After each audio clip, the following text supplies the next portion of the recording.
Good morning and welcome to Heartland Outdoor Living. This morning we're going to be going over some other options on using your ham radio in the woods, on the outdoors, and more specifically for us, down at the mountain.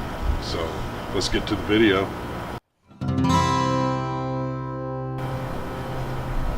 Good morning, and again, thanks for tuning in to Heartland Outdoor Living. This morning we're going to be going over a new antenna that we got. If you remember in the previous video, the introduction on the basics of ham radio that we posted earlier in the week, we talked about the different antennas that you could get. This is the stock antenna that comes on the radio, and then this is a longer one.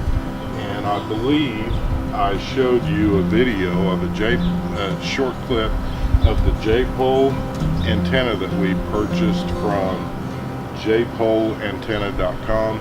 Again, Michael's the owner of that company, and I contacted him, explained to him what it was I was trying to do, and that's what we've got set up over here. I don't know if, can you see that at all? Can you see if you can maybe just pan over or zoom out just maybe a little bit? We've got it set up right here, and guys, I'll end up doing some real good close-up footage of this, but this is just set up temporarily here in the backyard because I kind of want to test it and compare it to the two other antennas that we have, and then I'm fixing to put this one up in the air. It'll actually be about 15 foot, 16 foot up in the air, which will be taller than most of the roof lines around here. I think on average these houses, since we don't have a bunch of 2 stories, they're averaging around 12 or 15. The actual tripod itself will go 13 foot up in the air, and then that antenna is another 4 foot taller. So I'm going to just, for safety, say that we're around 15 foot in the air, and then we're going to give it a go and see if we can make contact. Our closest repeater, which is the one that I listen to here at the house, is right at 12.7 miles away, and that is twice as far as the repeater on the mountain. So if we can get this to connect to the one over there, there's no reason in the world why it won't work for us down there. So that's my goal. As you guys know, or maybe you don't remember, we've got some buddies that have bought some property that are 2 miles north of us, and if we can get this up in the air, we should not only be able to talk to them 2 miles away easy, as well as contact the fire department, which is roughly 6 miles down the hill. So I'll go ahead and I'll start getting that set up, and then we're just going to kind of hang out for a little bit and see if we can get some contacts made using the new J-pole antenna. I will show you real quick, and we'll do some close-ups of this. What you're going to have is you're going to have an adapter that will go from your PL239 to the small bayo thing if you're using the radio like what we've got. So this right here is one little piece, and then I've got, this is a 20-foot piece of coax that we've got, or 20 or 25-foot piece of coax that we've got attached to the J-pole right now. And then if you see this right here, this is 75 feet. This is 75 feet of coax, which I'm going to guess, trying to do it on a 40-foot pole and then over to the cabin, that should be plenty.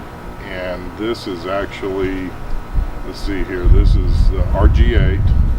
It may not work, I don't know. We're going to have to check and see.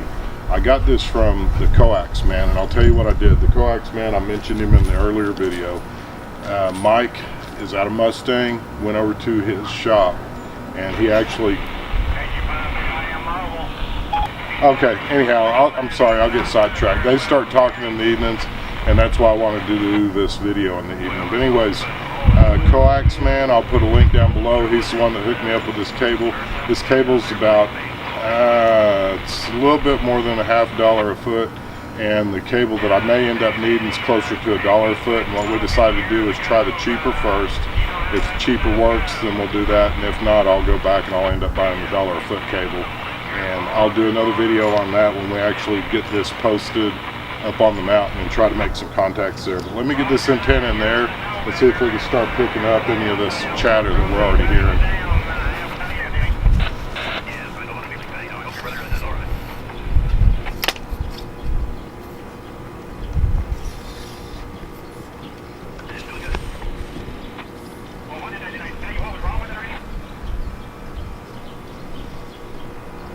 for me anyway.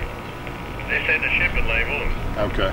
We It's sent it actually, out, they mailed her back. this one's coming in nice and clear with the J-pole. I actually had it on. These are 2-band radios, and I was on the wrong band. So that's totally my fault. Again, I'm new, but you can hear this one's really clear. I'm going to bring this up so you get closer. You know, over there it was, you can listen to You won't be able to see it, both of them at the just for same the audio. time, and what I got Now, now is just a Yaesu FT 7900. this is the other antenna.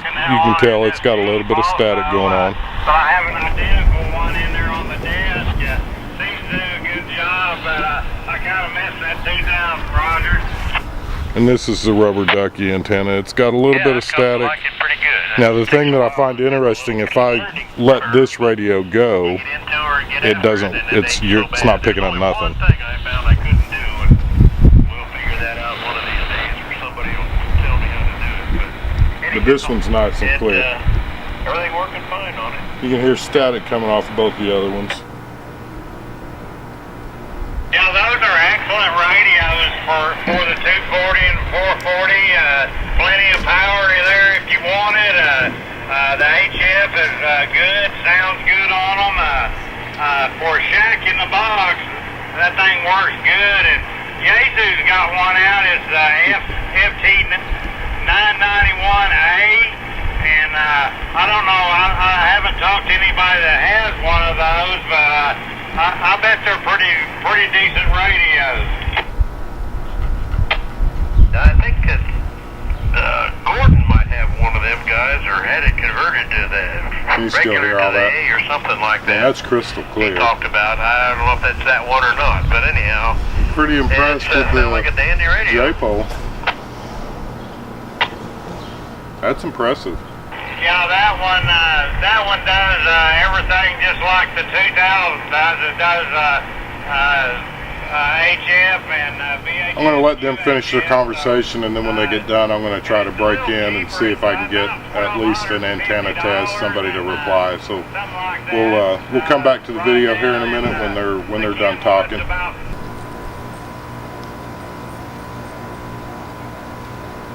KB9VBR monitoring and testing a J-pole antenna.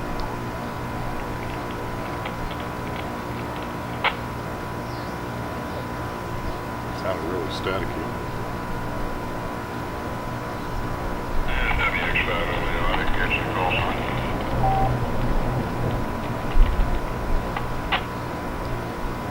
Call sign is KB9VBR, sir.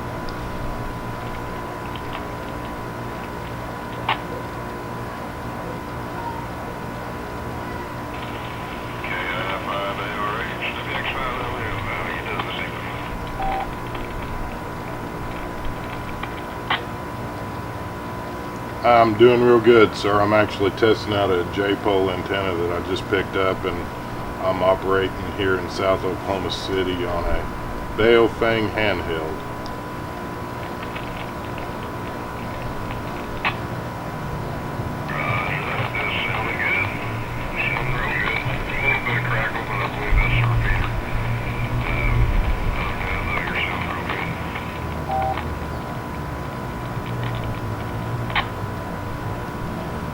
Well, thank you so much, sir, for taking the time to answer me. It's truly appreciated. Again, 73 KB9VBR from South Oklahoma City.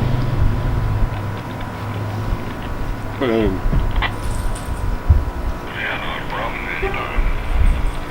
Just for location purposes, I'm in here at Bridge Creek. I'm operating with a radio out of the KB9V mobile, set up as a base station on a homemade ground plane set about 15 feet in the air.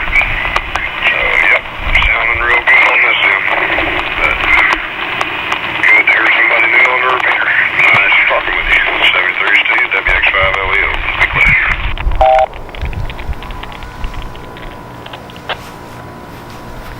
Thank you, sir. Yes, sir. I'm a new operator. I've only been licensed as of like the 4th of this month, so it's all new and exciting to me. And again, thank you for your time. I appreciate you. KB9VBR 73.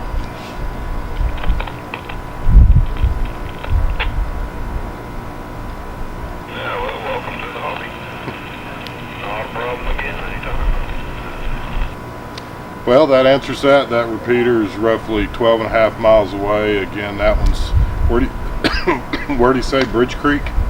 He's in Bridge Creek, but the repeater's like 12.5 miles away. Again, I'm super excited. I'm gonna bring the antenna back down and let you guys see it, because there is a couple of things.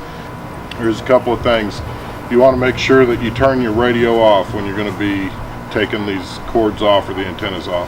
Never key up your push to talk button with no antenna or no coax hooked to it. It'll burn up your radio. So that's one of the key features that you definitely don't ever want to do. Again, super excited. Also, my buddy that makes the J-poles, he has his own YouTube channel. He has several different kinds of antennas that he makes. We'll put a link down to his YouTube channel below. Go over there, check out his YouTube channel, because he has tons of information. This guy is an expert in his field. He truly knows how to build these things.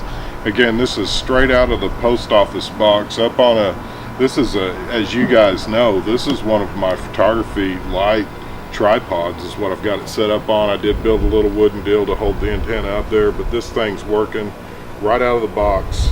Nothing to tuning it or anything else. It's just plain working. So again, we appreciate your likes, comments, and subscribes. We will do some close-ups of this antenna. I'll go ahead and start bringing it down. Angie can kind of watch me as I'm bringing it down.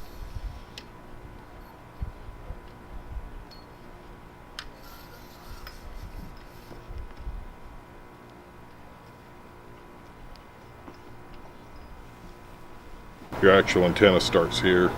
Again, this is man, I'm so proud of this thing.